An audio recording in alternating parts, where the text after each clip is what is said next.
Welcome to Voices of Rise, the podcast that shines a spotlight on the women who are leading the future and shaping real change. These are honest conversations about leadership, resilience, and what it truly takes to rise. Get ready for powerful insight, bold perspectives, and voices you need to hear. Women who aren't just talking about change, but making a dent in the universe.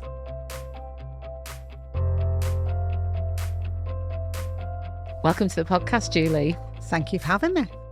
So tell me, Julie, what are you doing at Rise today? Are you speaking? Are you just here to observe? What's your role? I'm here to observe. I was here last year. I absolutely loved it. My daughter is on the panel this afternoon, so that's quite exciting. What's she talking about? She's talking about her pathway as a Paralympic swimmer. Amazing. And she is autistic and had really overcome anorexia and has written her own book. And she's talking on one of the panels today. And she's talking on one of the panels today. So I've come to cheer her on as well, but also to meet some amazing women. Yeah. And you're an amazing woman yourself. You're a leader with many years of experience.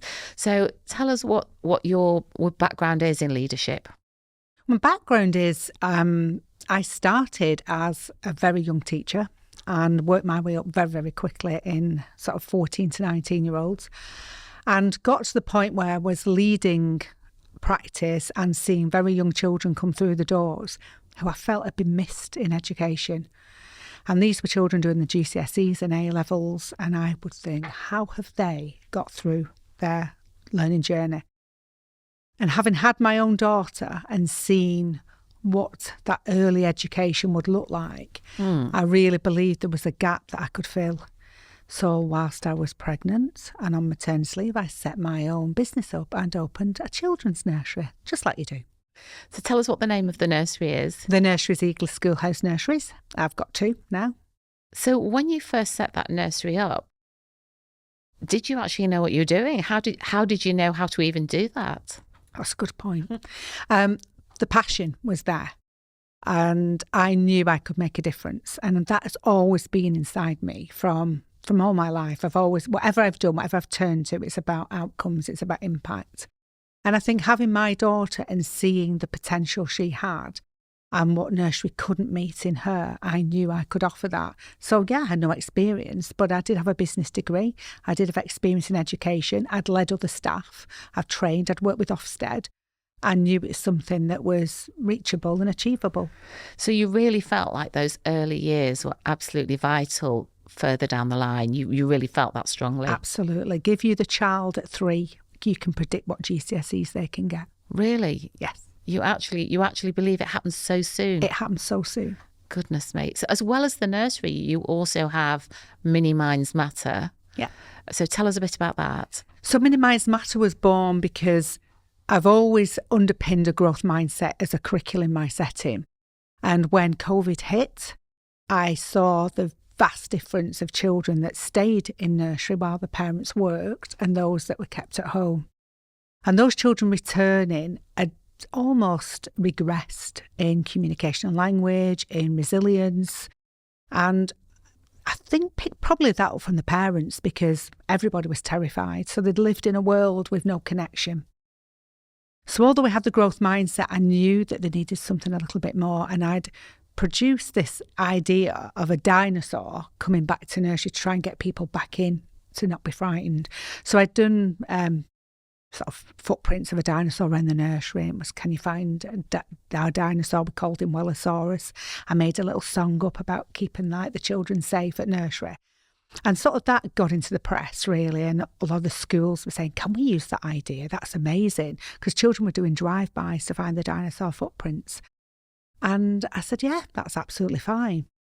But I knew we needed more. So that was great. We got children back in, but we still had children not developing language, very, very shy, very nervous, very anxious. And I've not seen that in a long time, well, ever in early years. Second guessing, worried, touching each other, being away from each other. They'd not been shown that. So I wrote a curriculum that was based on mindfulness, and I matched that with the growth mindset. I worked with a colleague at the time, and we introduced Wellosaurus, who had 12 dinosaur friends, who taught them all about being strong, being kind, being being happy, all those things that you can use each day to build resilience through affirmations and growth mindset. It's interesting that you talk about COVID, because the COVID children this year who didn't get to go to their junior school prom have just sat their GCSEs. Do you think there will be evidence in those results of what happened back in 2020? I think without a doubt, because the formative years of building connections, friendships, resilience, they lead you into education, they lead you into success. When that's taken away and children don't have that understanding of how to keep going when times get tough, how do they then continue to pursue their dreams? And I think everything was put on hold for them. Everything. The world stopped overnight. And if you look at that from a young person, sort of under 11, it was hard enough for us as adults to comprehend, let alone for children. So when the world changes like that, they change. They see us change. And so they second guess everything. What I can say, being an employer as well as bringing children through nursery, children don't seem to have those resilient skills. So when they come in for a job, they struggle to work full time. They struggle to meet deadlines. They struggle to build connections. They're either on the phone or they don't know how to communicate. The biggest thing I've seen is children not being able to play. They don't know what play is because that was taken away. So for children now doing those GCSEs, absolutely, that's what they've had to focus on, but they're absolutely terrified of a world of failure. But actually, when we fail, we get up and keep going, but they don't seem to have those skills. That's really interesting. And, there's almost a perfect storm as well. You mentioned kind of iPhones or the digital media. It's almost a perfect storm of COVID and this obsession with iPhones and screens. What do you think the future is going to hold for young people in that respect? Well, there's been some positive changes in the new legislation in reducing social media for under 16s, and some schools are now taking a massive step forward in banning phones in school. We've come to a generation where young children want a result and information overnight, instantly. So if you think what that does to a child's brain, because we have to process learning, it takes time to consolidate and embed knowledge. They want it instantaneously with no depth of understanding. So when they're going to lessons, because they're used to getting information so quickly, their brains are shutting down. They can't concentrate. They can't sustain the length that it needs to sit in that classroom. And that's being seen through all the education, which is why now there are obviously these changes. This can only be a major step forward to actually stop using those phones and go back to those thinking skills, because they'll ask AI. If they don't know what to do, they will ask ChatGPT. And it could be as simple as, what should I do this weekend? Where should I go? What should I do to get that job? What should I do to make a friend? I have seen the young people at 16 coming for jobs who can't make decisions without checking ChatGPT. What changes do you think need to be made in the early years, and what are you doing in your nursery and with Mini Minds to try and mitigate some of these issues? Well, we have now, early years have just introduced a limited screen time in nurseries. So, as adults, we're using iPad, we're doing assessments all the time. So children are seeing that. And I've always been an advocate as, please don't sit with an iPad in front of a child. Make those connections, make those interactions. And I think that's happening more and more now. But in terms of children being able to play and able to limit that screen time and able to teach them those core skills. So Minimize Matter is all about affirmations. It's all about what you can do. So Dreamosaurus is, what can you dream? What do you want to be in your life? And you can be anything if you put your mind to it. It's also about learning through failure, that actually you might not be able to do it the first time, but it's about saying, I can't do it, to I can't do it yet. So it's changing language for children so they have a self-belief that they can achieve. And I've seen so many case studies from children coming through where language like that has been used for parents. They may have a disability and a parent will say to a child, well, you can't play outside because you're visually impaired, or, you have got autism, so you can't join in with those children. So we've got to teach the whole of the family And we've got to educate that what you say, children take. It's an analogy, isn't it? What you say, you can become. Words are strong. So the philosophy and ethos in our setting is for all staff and all children to use that positive language, to use affirmations day in, day out, so children can actually believe it. And I had a really good case of a little boy who was watching his dad in the garage, fixing his car. And he said, "Daddy, are you strong?" And his dad said, "Yeah, look at my muscles, I'm strong." And he said, "Yeah, no, I can see your muscles, but are you strong here in your mind?" And his dad just stopped for that minute. And that's a 3-year-old coming to our setting, having done mini minds, was asking that question. And his dad said, "Yeah, I am. I have to think every day of what I want to achieve. Sometimes things don't go well and I've got to get up and keep trying." And they had a conversation about that.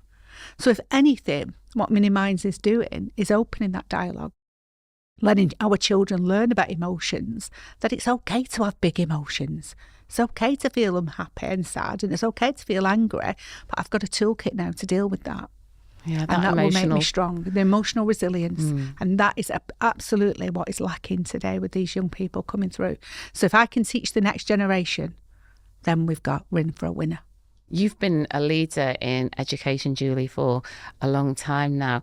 It must be a much more difficult job than it used to be. Would you agree? Absolutely, yeah. Yeah. I mean, what does it take these days for somebody to be successful as a leader in education, bearing in mind all these issues that you're having to face? I think it's about being proactive, and it's about having a vision and knowing what you want to achieve and not falling back on that, and empower people. The biggest learning point for me as a leader was not everybody will do it your way, but it doesn't mean it's wrong. And from empowering my staff, I have grown some amazing women in my workforce who are going to be the next leaders, the next generation. And I see that as my role now, is guiding them the same way, having that same growth mindset, that same self-belief that, you know, you can achieve anything you want and pay it forward. Encourage the next woman, encourage the next man, the next child, that actually the sky's the limit, and have a vision for your life and never stop trying. What would you say to somebody who was thinking of going into the education sector and would like a career like yours? Would you encourage it? Is it a great career to be in? Would you do it again?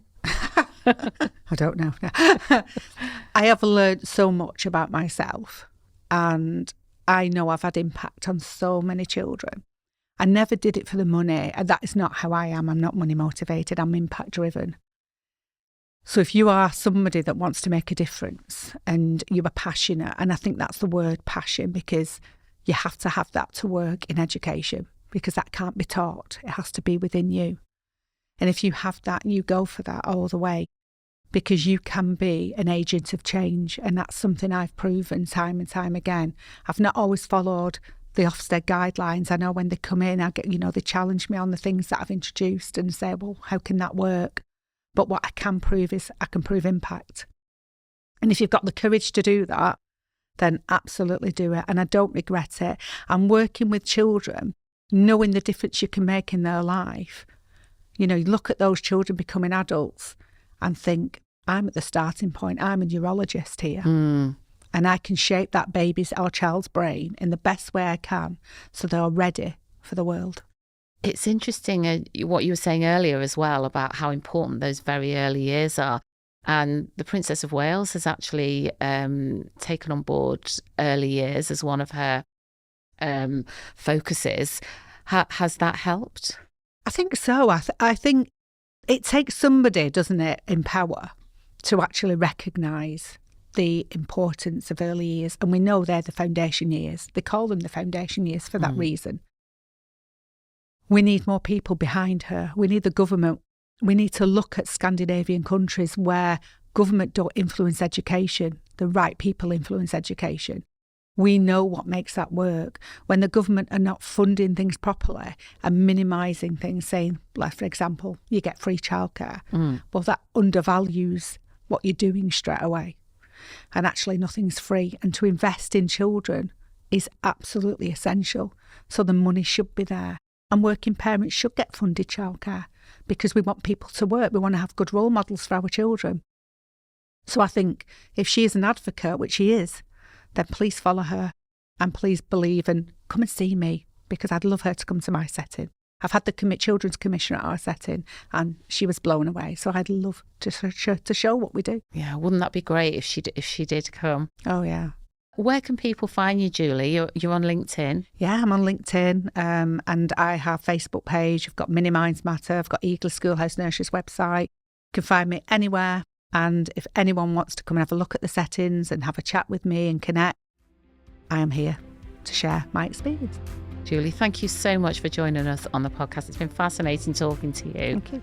And congratulations on the amazing work that you're doing. Thank you.